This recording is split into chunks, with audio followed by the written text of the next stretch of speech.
clarify your business strategy. Clarify your business strategy. The reason that I'm making this video is because I have a process that I go through when I'm working with a client. I don't always disclose the process, but I always kind of have it in the back of my mind.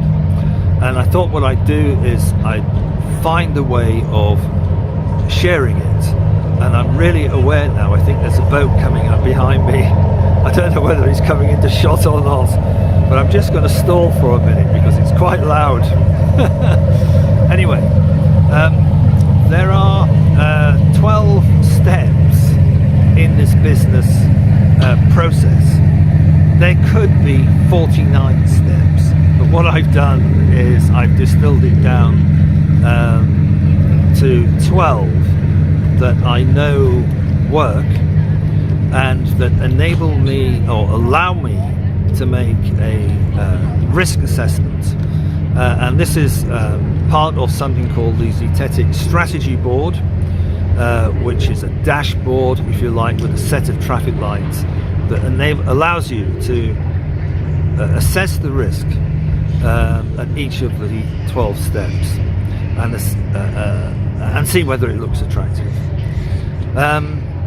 Now, for the sake of simplicity, I've divided the work up into 3 sections, and I'm calling it 3-6-3. 3-6-3. I'm going to go through the first 3 points, then I'm going to go through the second batch of 6 points, and then I'm going to return to 3 new points towards the end. And then I'm going to make a suggestion about where you might be in the process. Okay, so the first 3 points, and there isn't any getting away from this, are personal. They're around these questions of purpose, values, and vision. And I know that a lot of business people will say, well, this is not personal, but unfortunately it is, because that is the lens that you look through. So it's very important to establish purpose, values, and vision from a personal standpoint at the beginning, because everything that comes after that is going to be colored through the eyes of your view of your purpose, your values, and your vision. And if you are a collective, that is, if there's more than one of you involved, the group will be, group opinion will be colored by their views of their purpose, their values, and their vision. So it's very important to have them out on the table in the beginning so that you don't have to return to them later on after some heated argument about things that you don't quite understand, and you don't understand why it's so heated. I think probably worth saying at this point, and another reason for breaking these ideas out in detail is to allow the merit of a strategy to evolve, so that the arguments can be robust if and when the politics threaten to take over. Because whenever you get to an uncomfortable point, the politics take over. And what we want to do is to create the conditions where we can add value to the business. We are in the business of creating value, not necessarily agreeing with each other.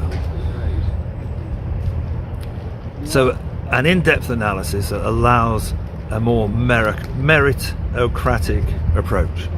So the first 3 things that you need to decide on are purpose, values, and vision. And there are other videos on this channel that go into those ideas in more detail. Now, the second batch of 6 points is about analysis. How much analysis? Maybe I'll come to at the end. And it's, from my perspective, it's better if we take the larger view and then drill down, we take the macro view first, then we work ourselves, we distill it down until we fall over a strategy, literally fall over it. So these models are in the public domain. First of all, we look at the society that we're in, the politics of that society, the technology of that society, the kind of changes that are happening. For example, we have biotechnology scares at the moment with viruses. We have big waves of technology affecting our society as a consequence, and there's also quite a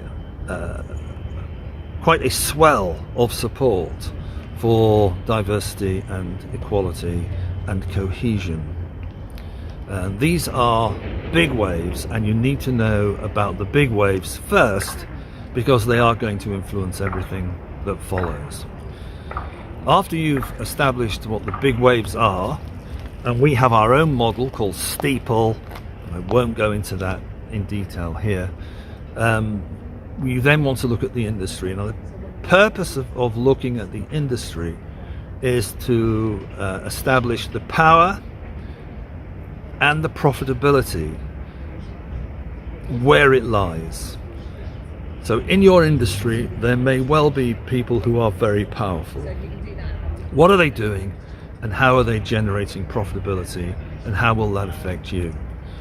There will also be other forces, so this is Porter's 5 forces.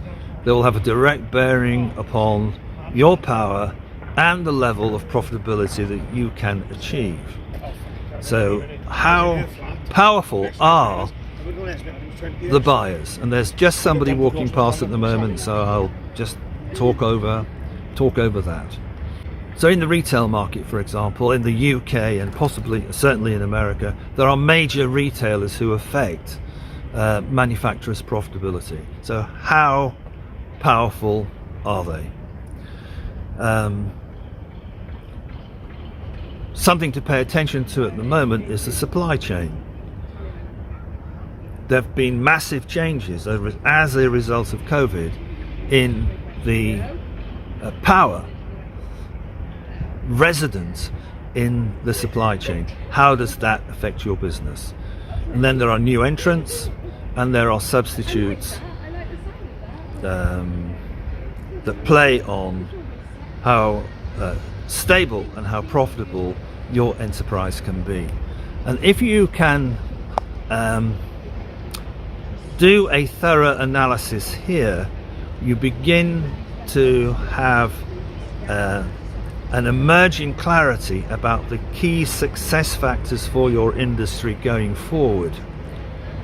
So when you look at your market, when you do your market analysis and you start looking for something that is unique about your proposition, you certainly want to be taking account of the power and the profitability structures within your industry and the big waves that are affecting society.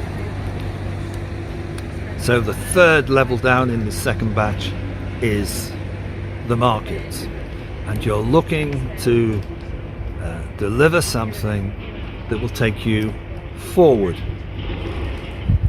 After you've looked at the market, then you want to be looking at the capability of the organization. Have you got the capabilities to deliver that possible unique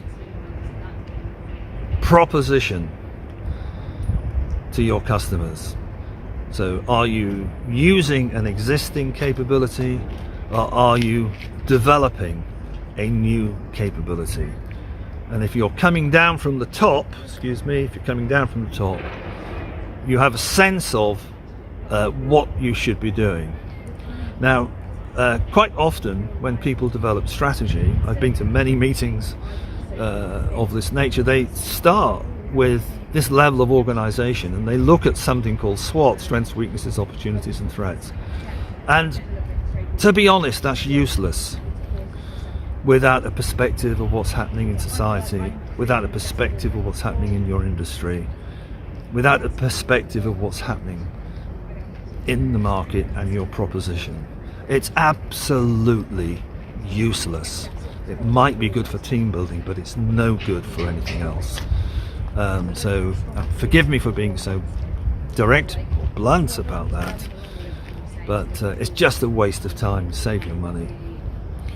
Okay, so after you've looked at the organization and its capability, you can look at whether you can trade at a profit. So this is your profit and loss.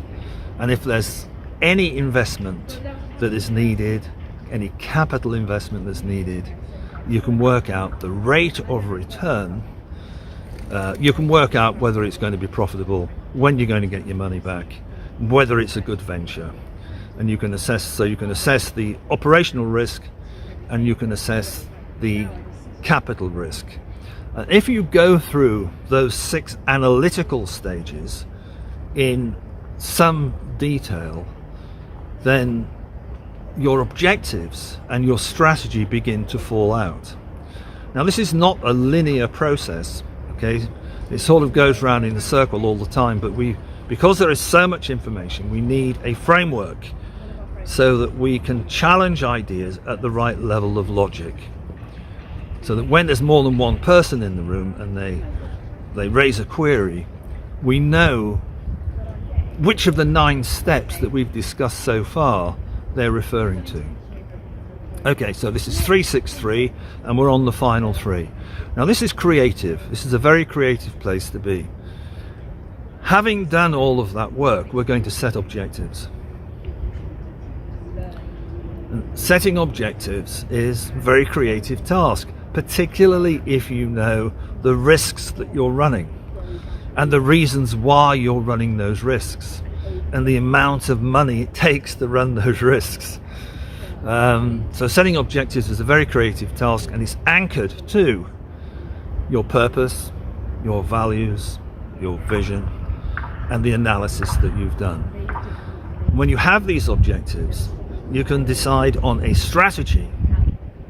How are we going to achieve them? How are we going to achieve those objectives given the analysis that we've just done? And once you have decided on your strategy, the final step is to turn that strategy into a story, because everybody likes a love story, a war story, difficulty into triumph story, from rags to riches story. They can identify with it very quickly, and they know what they're doing. Okay, so I've quickly run through 12 steps. It's taken you from some internal perspectives that you may have, the lens that you're looking through.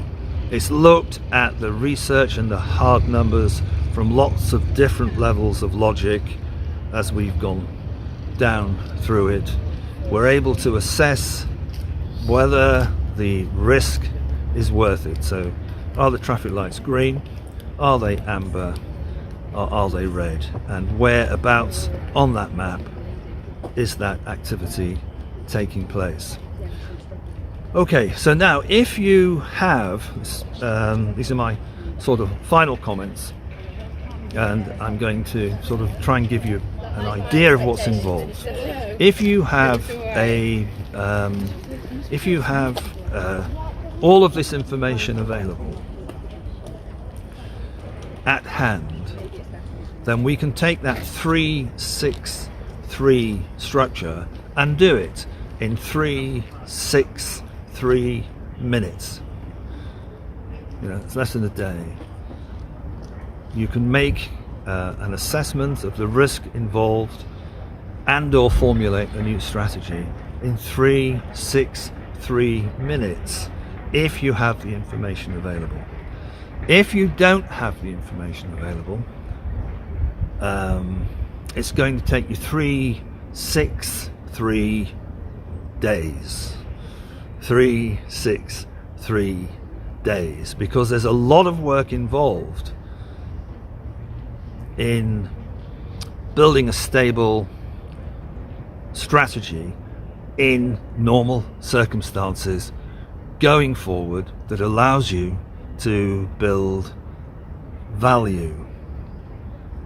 And there's a lot of work involved in tackling all the questions so you have the majority of the answers when you're challenged, and you know at which level of logic the challenge is coming from.